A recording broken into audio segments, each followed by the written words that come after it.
7:08 de la mañana. Mi próximo invitado es Giulio Cellini Ramos, abogado, consultor político, asesor legislativo, profesor de Derecho Internacional, Análisis Político, Relaciones Públicas, Políticas y Diplomáticas, IVLP Alumnus, director de Log Political y Social Consultancy. Y siempre es muy grato conversar con Giulio, porque aquí nos gusta también proveer a ustedes de análisis. Giulio, bienvenido, buenos días. Gracias, Eduardo, un privilegio como siempre estar contigo. Buenos días para todos. Bueno, en este momento el tema de las primarias o la primaria es de una importancia para todo el país, independientemente de las preferencias de cada quien en la materia política. Yo quisiera, antes de comenzar, apelar a ciertas referencias recientes que nos han traído al momento actual. Recordemos que el presidente del CNE, Pedro Calzadilla, anunció el 15 de junio su renuncia al ente comicial, así como la de otros 7 rectores. Hoy conocemos la que ha expresado Roberto Picón. Durante una rueda de prensa, Calzadilla señaló que además de él también renunciaron los rectores Alexis Corredor, Leonel Párica, Carlos Quintero, Gustavo Vizcaíno, Saúl Bernal, Rafael Chacón y Francisco Garcés. Explicaba Calzadilla que la Junta Directiva del CNE se mantendrá hasta que la Asamblea Nacional Oficialista designe una nueva, y agregó: en aras de contribuir con la paz, hemos puesto nuestros cargos a la orden para que la Asamblea Nacional designe un nuevo Consejo Nacional Electoral. El viernes 16 de junio, Casal, presidente de la Comisión Nacional de Primaria, confirma que el proceso interno de la oposición, en el que se elegirá un candidato unitario para la presidencia de 2024, será autogestionada. La Asamblea Nacional electa en 2020 comenzó el jueves el proceso para hacer las nuevas designaciones y, por otra parte, yo lo decía ya, ayer anunció formalmente Roberto Picón. Hoy, por ejemplo, tenemos las declaraciones de Diosdado Cabello, vicepresidente del PSV, en su tradicional rueda de prensa de los lunes, que dice: miren, está cantado prácticamente el fracaso, va a ser algo, decía él, utilizaba un término, que eso iba a ser un desastre, algo así, serán un desastre, correcto, sin el poder electoral. Bueno, ¿cómo tomar las piezas de este rompecabezas que yo trato de describirte para hacer una interpretación, sobre todo de la perspectiva que tiene esto, Giulio? Sí, la primera consideración, Eduardo, que hay que hacer sobre este hecho de la intención, la decisión de renovar las autoridades rectorales del Consejo Nacional Electoral, es que por una parte, Eduardo, lacera la institucionalidad. Recordemos que el periodo de los rectores del Consejo Nacional Electoral es de 7 años. Todavía apenas se han cumplido 2 años del encargo para el cual fueron escogidos por esta misma Asamblea Nacional este grupo de rectores, que ahora renuncian y abren paso a una renovación del órgano electoral. Entonces, de alguna forma esto lacera la institucionalidad, porque existe un periodo para el cual fueron escogidos y que han debido, por supuesto, concluir. Pero en segundo lugar, significa la ruptura de un acuerdo político que se llevó a cabo en el año 2021, en el cual un grupo de actores políticos, pero también de grupos de la sociedad venezolana, acordaron con el gobierno la escogencia de un nuevo Consejo Electoral que convocara las elecciones del año 2021, pero no solamente eso, sino por supuesto que tuviera, como es natural, su encargo de un periodo de 7 años. Eso es un comentario que hay que hacer, porque creo que no es un buen mensaje pues romper un acuerdo al que se había llegado, sobre todo cuando estamos en procura de más acuerdos, y al romperlo unilateralmente, pues yo creo que no allana el camino para los necesarios acuerdos que el país está esperando entre los actores políticos y sociales del país. Pero en segundo lugar, esto representa obviamente una estrategia política que yo creo que tiene que ser vista con mucho cuidado por parte de los actores políticos de la oposición. Obviamente se ha implosionado la elección primaria. Yo creo que la oposición ha debido, con el respeto y el afecto que le tengo a los miembros de la Comisión de Primarias, han debido trabajar efectivamente por una primaria autogestionada, pero sin renunciar a la posibilidad y a la insistencia de que el Consejo Nacional Electoral respondiera a la solicitud que se había formulado de que la primaria fuera con la asistencia técnica del CNE. Primero, porque es un derecho. Tú dices que debió amarrar el compromiso para que no pasara esto de la renuncia. Claro, debió insistir, en la elección primaria con el CNE a pesar de lo que está pasando, porque la institución permanece y los rectores permanecen hasta que sean nuevamente escogidos por unos nuevos rectores por la Asamblea Nacional. Qué interesante. Es decir, sin renunciar por razones lógicas de tiempo y de logística, pues a la posibilidad de una primaria autogestionada que tenía que seguir siendo trabajado, yo como comisión primaria hubiera insistido en que el CNE me diera respuesta. Así no lo hiciera eventualmente. Pero yo hubiera insistido y le hubiera elevado el costo al gobierno de implosionarla ellos. No yo, como comisión de las primarias, quitarme la vida en el sentido de buscar que el CNE me diera una respuesta. Es lo que yo hubiera hecho. Sin embargo, bueno, ya se decidió por una primaria autogestionada cuyas dificultades son evidentes, ¿no? ¿Cuáles crees tú son las mayores? Bueno, fundamentalmente de logística, es decir, montar una elección primaria lo más amplia posible en todos los municipios del país es realmente complicado, sobre todo porque sabemos que el gobierno va a intentar disolver los puntos de votación. Entonces, claro, tú empiezas a pensar, bueno, ¿dónde podemos hacer la primaria? Y dice, bueno, el lugar donde el gobierno probablemente no se va a meter a disolverlo será en las iglesias, pero ya el gobierno sabe que eso es una posibilidad y ya ha empezado básicamente a amenazar a la Iglesia Católica, porque al final tú tienes que buscar cuál es el único lugar o la única institución que tiene presencia en todos los municipios del país, la Iglesia Católica. Claro. ¿Y qué otra cosa hay en común en todo el país, en todos los municipios? La Plaza Bolívar. Pero en la Plaza Bolívar la pueden disolver, en la iglesia probablemente se cuiden más, pero lo va a hacer la iglesia, yo creo que... No, y en el momento en que esto ocurre, prácticamente montados en la fecha.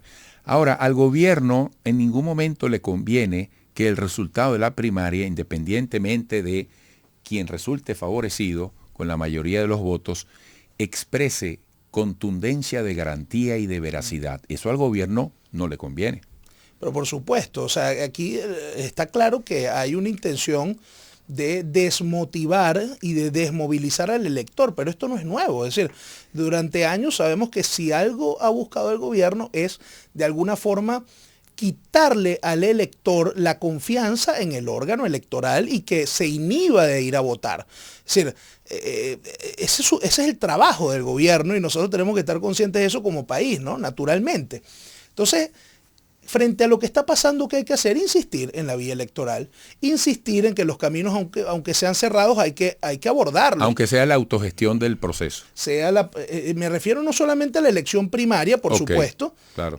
Que hay que insistir en que se lleve a cabo, naturalmente, porque no parecen haber hoy posibilidades reales de llegar a un consenso por la situación de erosión en la que se encuentra la oposición.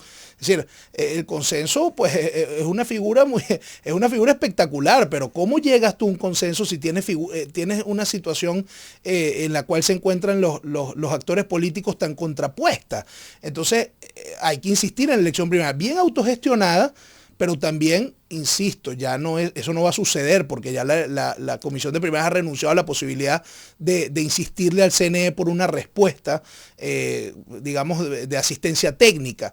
Pero eso es lo que yo hubiera hecho, es decir, hubiera insistido porque la institución queda, el CNE se mantiene, los rectores se mantienen hasta tanto sean formalmente cambiados por parte del órgano legislativo. Claro, lo más probable es suponer que la Asamblea o el propio CNE habría dicho no, queda bloqueada esa posibilidad solo con el hecho de la renuncia. Pero ¿no? Que te lo digan ellos. Claro. Que te lo digan ellos, no lo digas tú. Eso es lo que yo hubiera hecho. Ahora, yo creo que frente a lo que está planteado Eduardo, ojalá no nos pase, tú recordarás cuando se escogieron las autoridades actuales del Tribunal Supremo de Justicia, donde la oposición no planteó en bloque una serie de opciones de candidatos para formar parte del Tribunal Supremo de Justicia. Ojalá que en este caso, en el que se va a renovar las autoridades del CNE, ya es una decisión tomada, bueno, haya por parte de la oposición y de las organizaciones sociales, la mayor cantidad de candidatos posibles a rectores del CNE y una estrategia de negociación que apunte a mantener los espacios que allí se tienen para que podamos lograr tener por lo menos un Consejo Nacional Electoral lo más plural posible. Es decir, frente a la imposición de una decisión unilateral, tú no debes apartarte, lo que debes es más bien hacerte parte de eso e intentar insistir en tener una presencia allí. Si renuncias a eso, bueno, les estás haciendo el trabajo.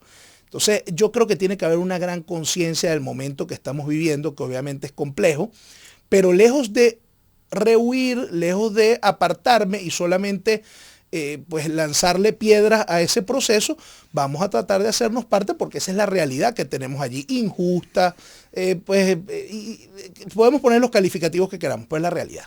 Y hay que asumirla, hay que abordarla y hay que estar encima de eso.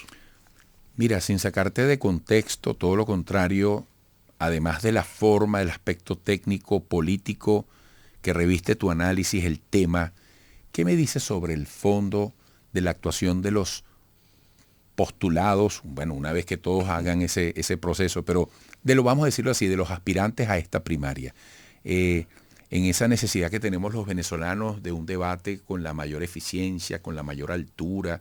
Oye, los grandes temas que queremos conversar, hoy en la mañana lo hemos constatado, el salario, la moneda, la economía, la educación, cómo prepararnos mejor. ¿Cómo has visto eso? Mira, Eduardo, yo creo que desafortunadamente persiste la desconexión del mensaje político con las realidades de la gente. Eso es una verdad que está allí presente, ¿no? Desafortunadamente la clase política sigue desconectada de la realidad de la gente. Por cierto, el país está muy descontento, Eduardo.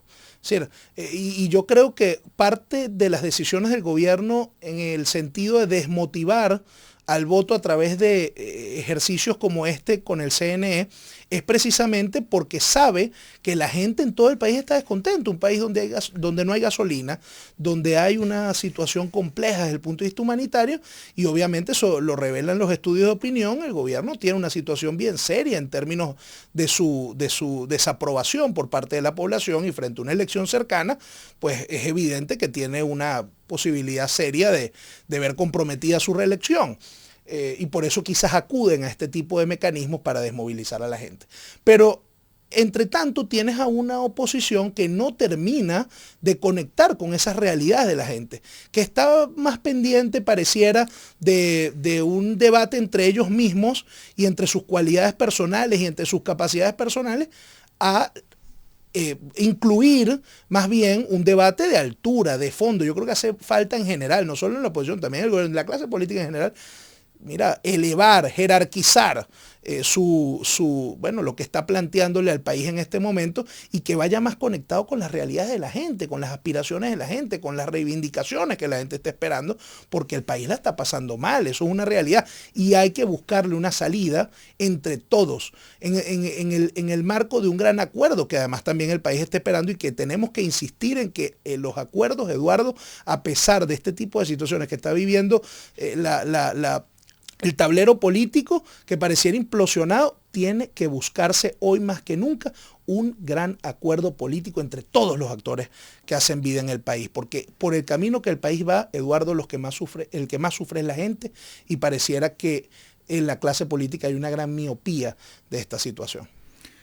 Bueno, Julio, muchísimas gracias. Excelente análisis. No sé por qué me estoy acordando ahorita de Eduardo Fernández y su posición desde un principio sobre la primaria, cuando él alegaba que era preferible en lo posible llegar a algún tipo de consenso, ¿no? Fíjate que esto es súper... Siempre el consenso es mejor, Eduardo. Lo que pasa es que pareciera que no hay condiciones para el consenso. Así porque es. La implosión es muy fuerte. Lo acabas de explicar. Y adicionalmente, Eduardo, también pareciera que la gente quiere participar y tiene derecho a hacerlo. Claro. Entonces, ojalá que se consigan los caminos para lograr esa participación.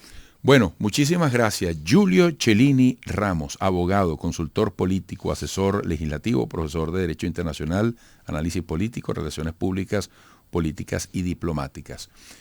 Da gusto verte, Julio, en tu juventud, Eduardo, y en tu preparación. Gracias por tu aporte al país. Volveremos.